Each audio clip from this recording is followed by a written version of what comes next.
Lapor upacara ziarah nasional dalam rangka Hari Pahlawan 10 November 2010. Siap, dimulai. Lanjutkan. Kepala Kejaksaan Tinggi Gorontalo Nur Rahmat menjadi pembina upacara dalam peringatan Hari Pahlawan yang berlangsung di Kompleks Makam Pahlawan Nani Wartabone di Kecamatan Suwawa, Kabupaten Bone Bolango.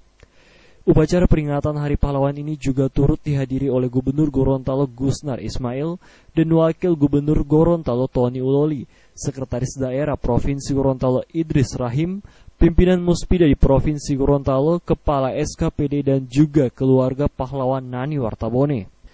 Selesai melakukan upacara singkat, peserta upacara kemudian melakukan tabur bunga di Makam Pahlawan Nasional Nani Wartabone.